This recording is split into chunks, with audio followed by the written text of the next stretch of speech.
All of my bad times are behind me. Nothing but good love here to remind me. Through all my trials, you are my best friend. My heart was bleeding, and you just took me in. I'm so glad I got a second chance to love. You took me from pain to joy. Unspeakable joy. Unspeakable joy. You took me from pain to joy. Unspeakable joy. Unspeakable joy. Now there is a bright light in me that's shining, guiding my feet so I can keep climbing up any mountain that is before me. 'Cause you say you love me, what's more you adore me. Feels good to get a second chance to love. You took me from pain to joy.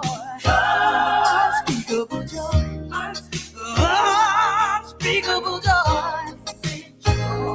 You took me from pain to joy. Unspeakable joy. Unspeakable joy. Lord, I was feeling so bad. I was always sad. I didn't have no money, nowhere to go. My friends, she'll say who I thought was my friend. They wouldn't answer my phone calls. I was walking pregnant in the snow, trying to get a record deal. You know how bad it can get sometimes. I never thought I'd get out of pain, and I know a lot of you felt the same. But I'm standing here today to testify. I got joy in the morning. I got joy in the evening. I got joy in the midnight hour. I got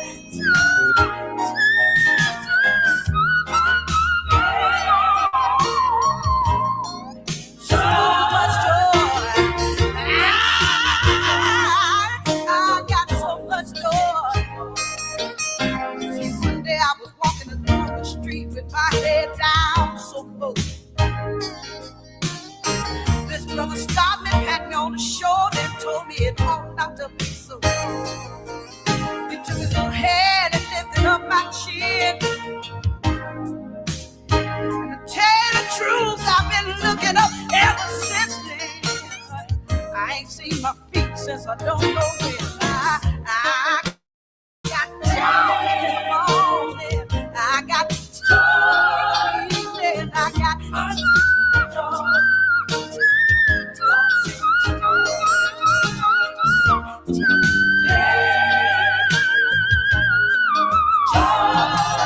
So much joy, so much joy.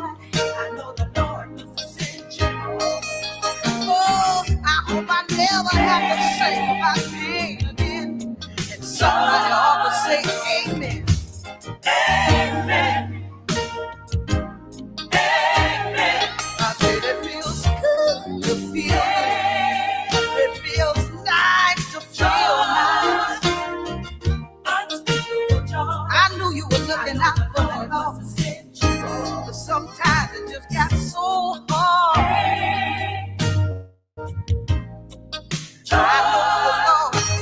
I know the Lord would renew my strength, but I was getting a little impatient. 'Cause I had been waiting for so long, and I had just been done so long. But now I got joy. I hope you find some joy.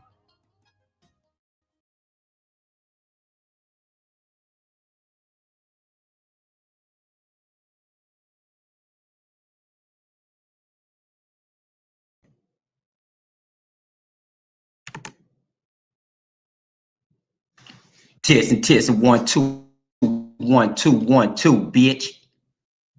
Right back at your motherfucking ass, bright and early, clocking out and clocking in. You know what I'm talking about? Doing my favorite thing, man. Going to work for the people, man. And you know what we doing in the mornings, man. What we do, I got it in hand. You know what I'm talking about? Got paperwork in hand. Yeah, the motherfucking indictments then came down, man. Yes, sir. Yeah, we got how your internal state rewrites the physics of a room. Yeah, we got a heavy one today, man. Heavy load. You know what I'm talking about? Yeah, we got something for your motherfucking ass today. And we ain't doing this.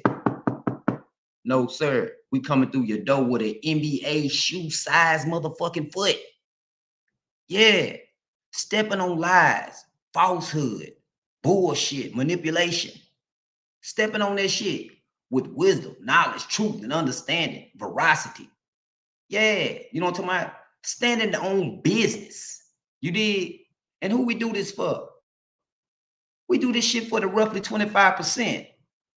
You know what I'm talking about? And if you don't know what the roughly 25% is, man, the roughly 25% is roughly 25% of African Americans inside the United States of America that can't read. Yeah. That sounds funny, man, but you know what I'm saying? But hey, man, we gonna speed the people up. We gonna arm the people with dangerous knowledge. You know what I'm talking about? We gonna hold the line for the people. That's right. But we got how your internal state rewrites the physics of a room. Yeah, man, get your back braces, man. You know what I'm talking about, man. And strap on your seat belts, all that good shit. You know what I'm saying? If your seat get too hot, just stand up. You know what I'm saying? Just stand up if that seat get too hot for you. But we got how your internal state rewrites the physics of the room. Physics of the room. Excuse me. Let's dive into that.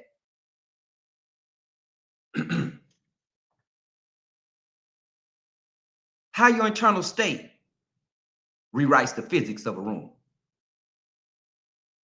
The room you walked into today is not a neutral space. Every environment you encounter carries a baseline temperature. And I'm not talking about Fahrenheit or Celsius. I am talking about the invisible, heavy, or light density of the room. We often use atmospheric language without thinking. We say, you could cut the tension with a knife, or the room warmed up when they smiled. We treat these as metaphors. They are not metaphors.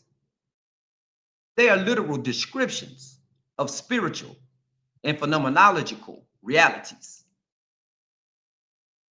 Today, we are breaking down the mechanics of joy, not as a fleeting emotion, but as a disruptive force that alters the atmospheric climate of your mind, your home, and the physical world around you.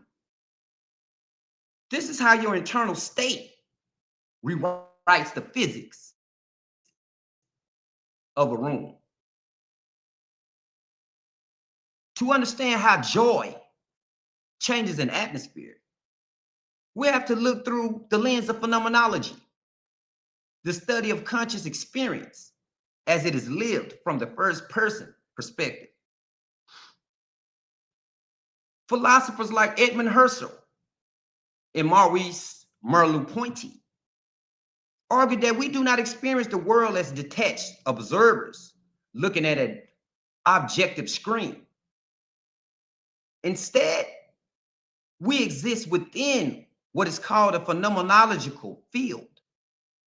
Your consciousness and your environment are locked in a continuous, reciprocal feedback loop. There is no hard line where your mind ends and the room begins. When you enter a space, your body is not just a physical object occupying a square foot of real estate. Your body is an intentional node of awareness. You project your internal state into the space.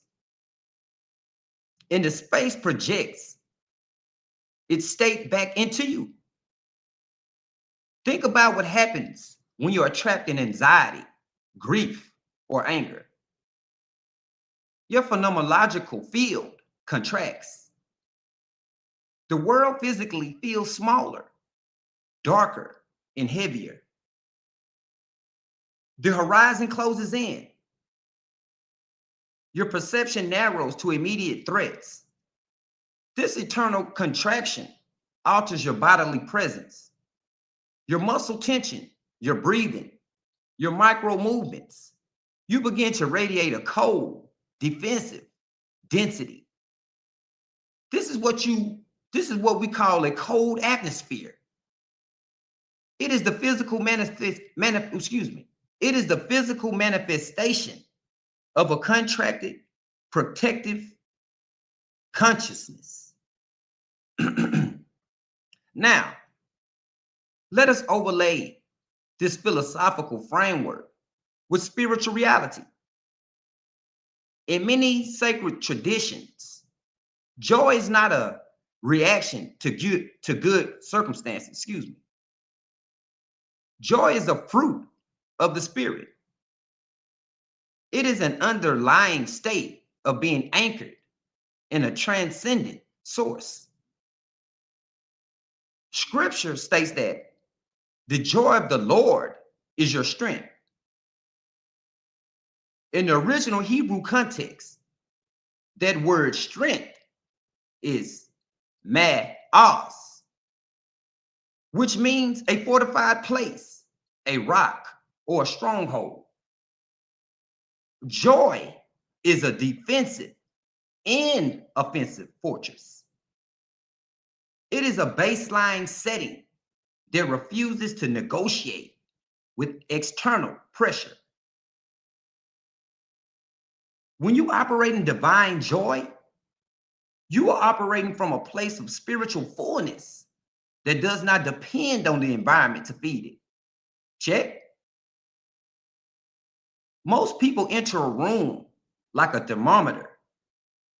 They simply read and adjust to the local temperature.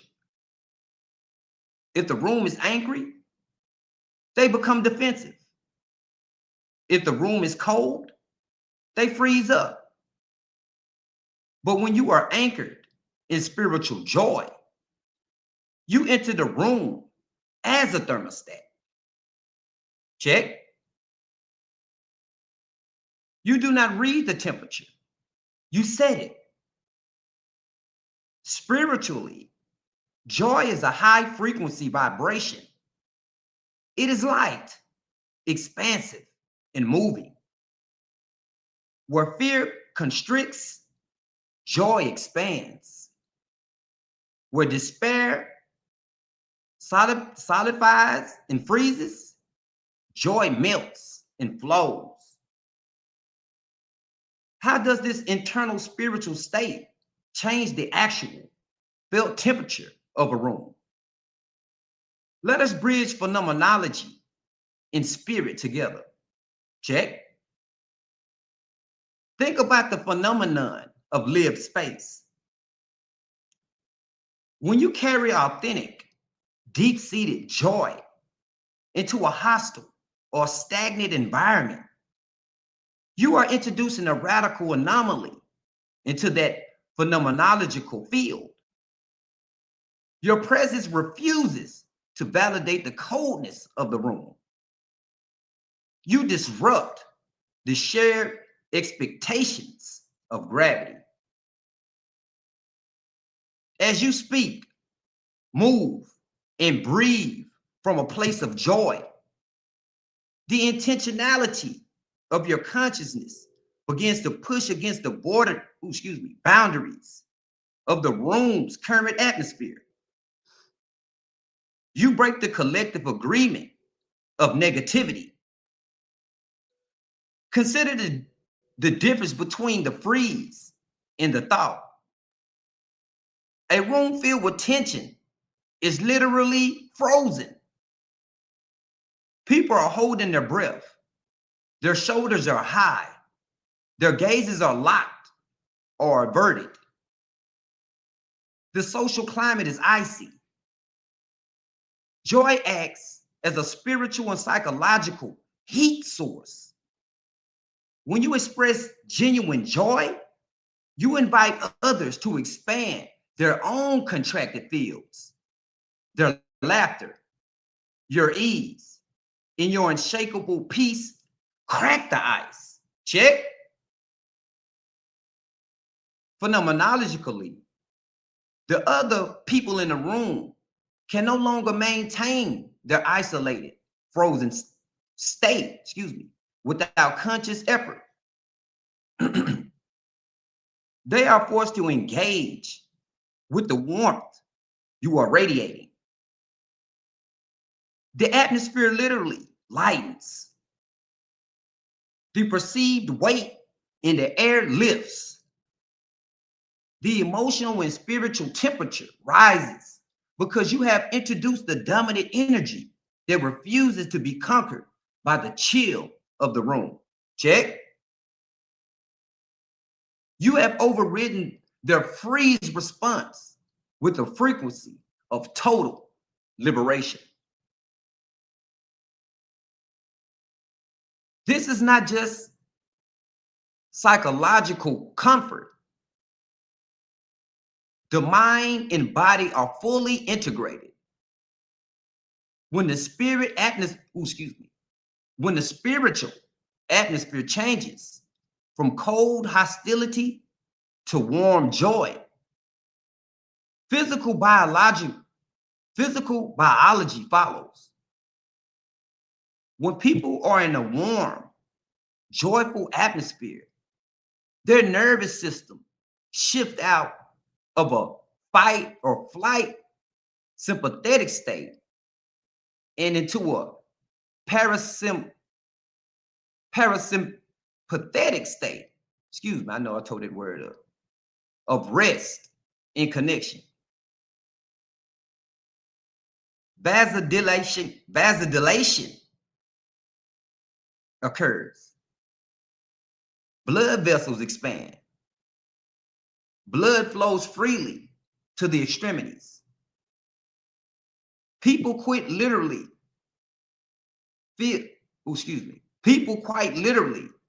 feel physically warmer because their bodies are no longer conserving heat in a defensive, stressed posture. You have altered their physical biology by first shifting the spiritual and phenomenological climate of the room. You have disrupted the atmospheric physics of the space. Check. If you want to change the temperature of your home, your workplace, or your city, you cannot wait for the environment to get warm first. You cannot expect the frozen room to melt you into a good mood. You must cultivate the fire of joy within your own internal sanctuary before you ever step across the threshold. This requires a deliberate discipline of mind and spirit. It means anchoring your awareness in gratitude, recognizing your spiritual authority, and refusing to let external conditions dictate your internal climate. You must practice the phenomenology of abundance, choosing to perceive the light, the openings, and the possibilities in every situation, rather than focusing on the limitations. When you master this, you become an atmospheric disruptor.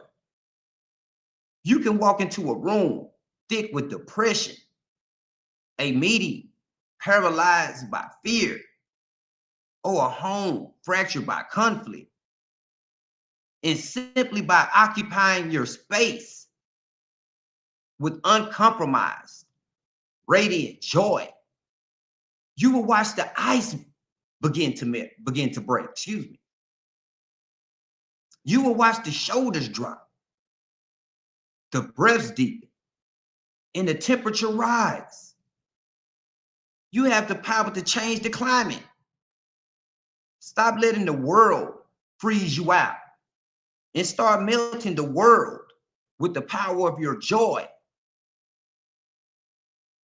Rewire your state, expand your field, and rewrite the very physics of the room you are standing in right now. And we there. How your internal state rewrites the physics of a room. And I want to say, man, hey, man, Black Power, man. Peace to the motherfucking Jama. It's your boy Black Ice, man, with another one. Powerful. Hey, man, don't forget, man, to like, comment, share, subscribe, man. I'm coming through with this shit, man. Man, where y'all at, man? Y'all sleep? Man, y'all got to wake the fuck up. Hey, man, hey, it don't matter. I'm going to wake you up. Hey, I want to say, man, follow that cab, man. It got intellectual dope in it. You know what I'm saying? The struggle continues. It's your boy Black Ice. I'm out.